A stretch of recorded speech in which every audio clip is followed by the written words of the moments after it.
upper90studios.com. Today's podcast for Saturday, September 17th, 2011. Today's podcast is going to be unique. I'm going to talk about a blog article I wrote a few weeks back, and the title of the article is Truth for 90 Minutes. Why U.S. Soccer Marketing Strategy is a Failure and Ways to Effectively Promote Soccer in the U.S.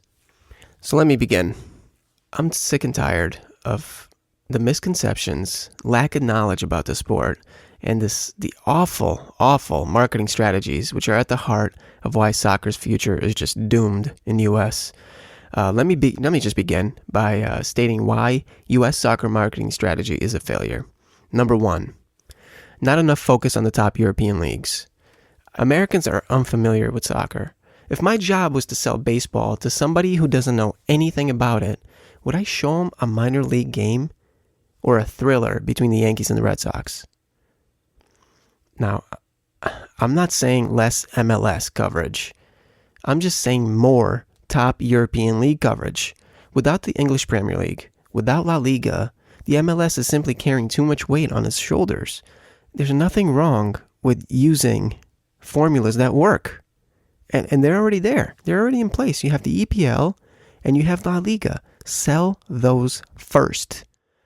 Number two, there's no TV advertising and access to free high-quality matches. This one really bugs me.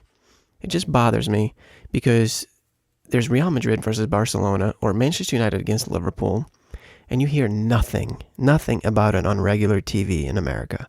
There's no advertising, no commercials on channels other than the usual Fox Soccer channel and Goal TV. But the problem is that those two channels, FSC and Goal TV, those channels are part of a premium sports package, and they're not available to everyone.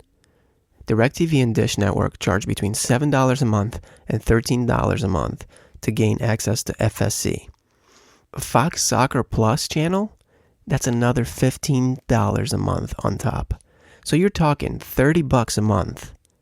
That's unbelievable. $30 a month to get a soccer game? That's crazy.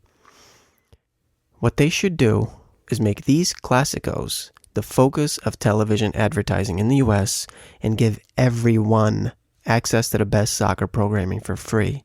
New fans might actually find these higher quality matches entertaining, and existing fans won't look for it elsewhere. Yes, I'm talking about illegal download sites.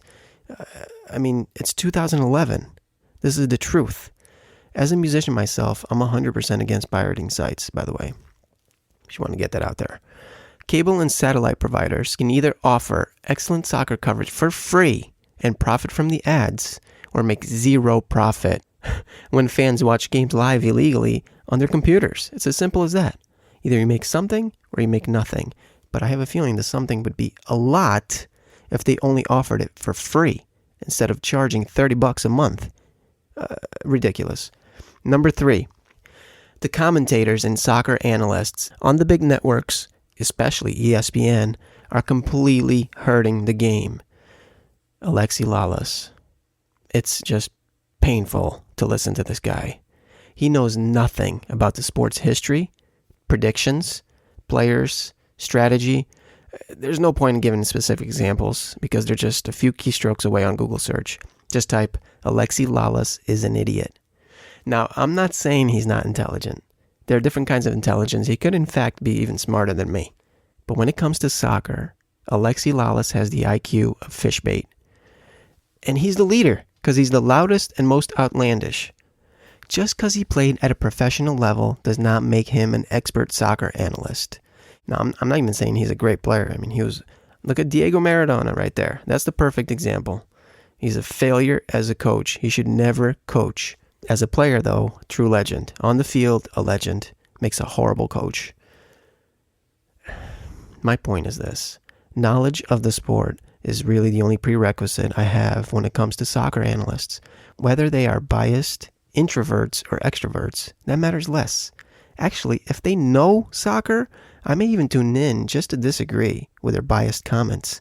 However, this isn't the case with Lalas. I do not watch Alexi Lalas so I can hear what he'll say next. I immediately change the channel to Univision. Simple as that. Here's the best part. I grew up in Europe, And I can tell you right now that listening to radio coverage of a match in Europe was far more enjoyable than listening and watching any soccer match currently on ESPN. It's so boring. ESPN's commentators are, they're sleeping. They're asleep. It's ridiculous. You're trying to make the sport sound more interesting. It's a snooze fest. Unbelievable. Now, what can these big networks do? They should actively pursue knowledgeable, fresh personalities to take U.S. soccer to the next level. Let's keep going. Number 4. If you're trying to sell soccer to Americans, sell it more American. Non-fans cannot reject what it means to feel American. Just search this video on YouTube. It's called The World's Reaction to Landon Donovan's Game-Winning Goal. And it has over 3.5 million views already. And this is what soccer is all about. You watch this and you see how it makes you feel. Whether you're a fan of soccer or not, or a hater of soccer, there's no denying that this video is exciting, touching, inspirational, and most of all, American. From the moment the U.S. national anthem is played, to the sweat, guts, and finally extra time glory, couldn't be any more patriotic. As I mentioned early in the article, the MLS is still in its infancy. I believe one day it'll become a powerhouse league. What they should do is, for the moment, focus on great players. You have great individual talent, and these players are performing at the highest level in the top European leagues.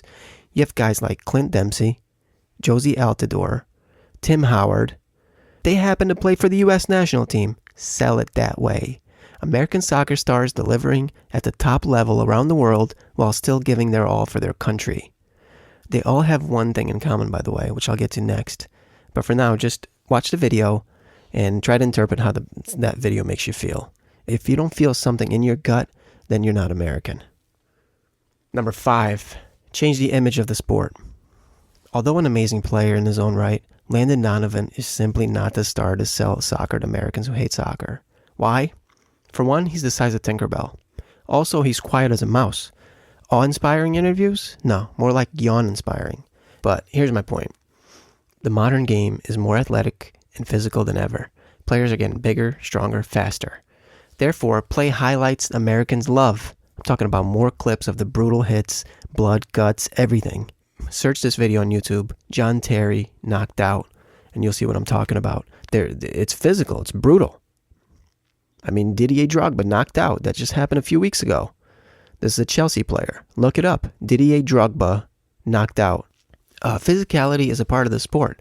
Whether you like it or not, the fact is that violence sells in America. Personally, I like the artistic side better. But aggressiveness is a huge part of the game of soccer, and it's okay with me as long as it's clean. I was never a pro, but I mean, I've broken both my wrists. I tore my ACL and meniscus. I had chipped bones on my left knee. I already had 2 knee surgeries on my left knee, and I'm starting to feel arthritis in my 30s, which is unbelievable. I can't wait till I'm older. That's going to be fun. And doctors have already told me that I should have a 3rd surgery on my left knee already, because I actually never stopped playing like an idiot. But maybe the reason why I didn't stop playing, I made that dumb decision, was because of the next injury that I'm going to mention. Concussions. I mean, I had a scary one in college where someone came down with an elbow right in my eye. I was seeing double for hours. I thought my vision was never going to come back to normal. That was scary. Anyway, torn thigh muscle in high school. Tore my hamstrings, both of them. Pulled my groin. No joke there. It's actually true. Pulled the back. Back injuries are the worst. Like your legs go numb. It's unbelievable. Scariest thing when it happens on the field. Hip injuries, dislocated shoulder, twisted ankles. My ankles were never the right color in college. You know, girls used to see my feet and be like, ugh, what the heck? Like, you see my ankles, they were always purple, green, black. I mean, it was disgusting. Anyway, soccer is a dangerous sport. Not only do Americans like dangerous, they celebrate it. Football. This is like Roman gladiators. This is just full, let's go 100 miles an hour, straight at each other, and tear each other's heads off. It's brutal. Football to me is like an extreme sport. It's way more dangerous than soccer by far. These guys are just beasts. They're monsters going 100 miles at each other. I mean, whether they're wearing padding or not, they're gonna get hurt. Period.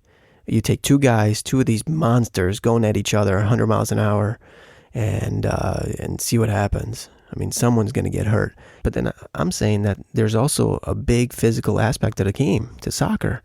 And often you'll hear, well, I want my kid to play a man's game. But just look at some of these soccer stars right now that play for the U.S. national team. You have Clint Dempsey, Josie Altidore, Tim Howard. All these guys are around 6'2", tough as nails. Americans can relate to these guys. Instead, they were putting landy cakes. Freaking landy cakes. Who wants to watch that? I mean, the guy is 4'11". Give me a break. Anyway. But then the thing is, if you're a true soccer fan, then you'll know that I'm talking about the physical side. But really, the fun side, the best part of soccer is the beautiful, the artistic side. Then you have Clint Dempsey. I mean, the stuff that he pulls week in and week out. This guy's an artist on the field. He's fun to watch. Speaking of fun, there's a reason why soccer is by far the most popular sport with kids. Why do they love it so much? Why do kids love it? Is it because it's easy to play? What is it? What is it about soccer? What is it about kids and their love for soccer? I'm just going to read this one because I think the way I wrote it is the best way to explain it. Children teach us just by being children. Children laugh and cry. They shout and scream. They fall and get back up. They live to have fun, and they play soccer. Market this truth in a deep way to sell soccer to Americans. The truth about soccer. The game unfolds slowly. You must interpret your opponent's moves and also your own team's actions. You adapt and make changes by thinking on your own. Although a team sport, soccer is very much like boxing, where even though you may have an overall game plan, things change very quickly on the field, and you got to make decisions on the spot. You're given help in the beginning and at halftime. The rest is all up to you. The key to winning is quite simple. Pass and move. It's not kick and run. It's pass and move. The simplicity of it encourages the artistic side to take over. Soccer is a form of self-expression because its simplicity allows it. Although each player has his or her own unique role, they all work for the same overall goal. Each player shares an equal responsibility. Incredible accomplishments are achieved when they synchronize as one. The game presents few goal-scoring chances. To achieve success, these opportunities must be seized. Soccer could pretend that each goal is worth 3 points, even 6 points. Why lie? Accept this truth and embrace it as a strength, not a weakness. This morning, I saw a game on ESPN2. Blackburn Rovers played Arsenal. And the score was 4-3 for Blackburn. You change that to football scores, and you have 28-21. I mean, that's the score that you want? Fine, here you go, 28-21. That's not really what happened. It was 4-3. It's not 28-21. 4-3. The game begins and must end. Only the referee knows exactly when the game will end. Every player gives everything until the final whistle because it's something they can't control. They must play now. Truth for 90 minutes. Read more articles on our site at upper90studios.com.